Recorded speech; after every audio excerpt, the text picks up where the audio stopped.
अतिशय पुरातन किंवा जुनं असं महादेवाचं मंदिर. हे मंदिर आहे सावरगाव, जे की तुळजापूर तालुक्यामध्ये येतं.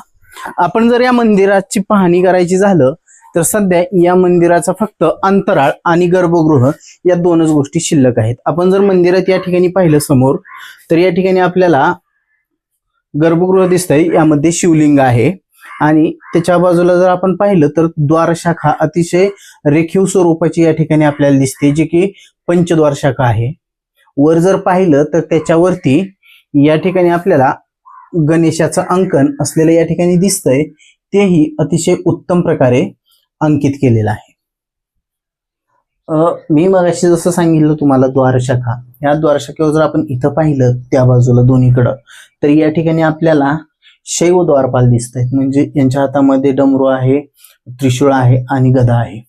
याचबरोबर या ठिकाणी जे हे आहेत स्तंभ आहे, तो स्तंभद्वार शाखा आहे. या ठिकाणी व्याल आहेत, या ठिकाणी परत पानांचे वगैरे डिझाईन केलेले आहे.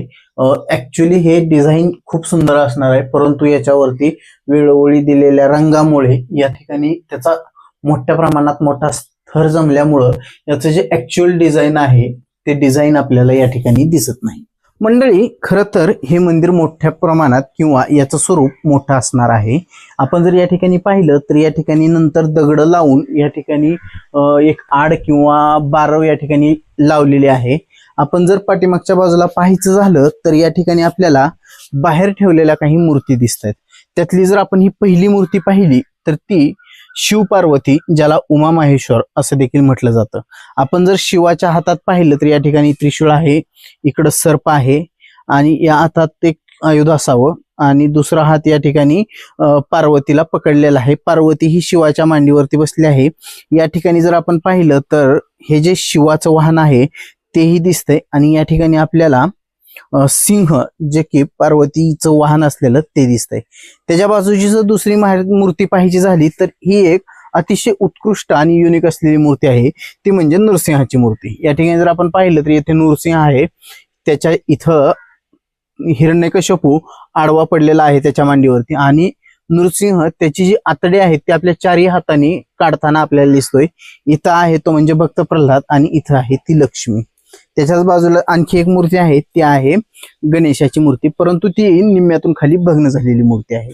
या मूर्ती जर पाहिल्या तर हे मंदिर अतिशय उत्कृष्ट असावं असं दिसतंय.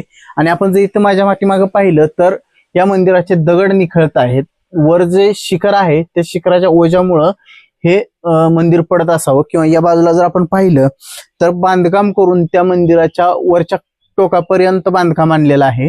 म्हणजे हे मंदिर अगोदर रिकामं होतं आणि ही जी दगड आहेत ती मंदिराच्या वेगवेगळ्या ठिकाणी लावलेली असतील, ती आता सगळी एकत्र करून या मंदिराच्या बाजूनी लावलेली आहेत. हे अतिशय युनिक किंवा चांगल्या प्रकारचं मंदिर असावं, परंतु आता जर आपण पाहिलं गेलं तर आर्किओलॉजिकल किंवा मंदिर स्थापत्यदृष्ट्या त्या अतिशय दयनीय अवस्थेत आहेत. त्याला कलर दिलेला आहे, परंतु मंदिर अतिशय छान असावं. मंदिराच्या डाव्या बाजूला जर आपण पाहिलं तर इथं आणखी एक मूर्ती आहे, ती देखील अतिशय उत्कृष्ट आहे, जिला आपण विष्णूची मूर्ती, जिला शेषशाही शयन विष्णू म्हणतोय. म्हणजे हा जो विष्णू आहे तो शेषावरती झोपलेला आहे. इथं शंख आहे, त्याचबरोबर इकडं लक्ष्मी आहे, इथं गदा ठेवलेली आहे आणि या बाजूला जर पाहिलं तर आपण हे दशावतार या ठिकाणी आपल्याला या ठिकाणी असलेले दिसतात. अतिशय उत्कृष्ट प्रकारची मूर्ती आहे. परंतु या ज्या मूर्त्या आहेत सगळ्या, या सर्व मूर्त्यांचं जर आपण पाहायचं झालं तर या मूर्त्यांची झीज मोठ्या प्रमाणात होते, कारण या मूर्त्या उन्हात आहेत, या मूर्त्या पावसात भिजत आहेत. तर या मूर्तींना कुठंतरी चांगल्या किंवा वारस जो सावलीचं ठिकाण म्हणतो, ज्याला आपण आसऱ्याचं ठिकाण म्हणतो, त्या ठिकाणी ठेवणं गरजेचं आहे किंवा त्यांचं जतन करणं हे गरजेचं आहे.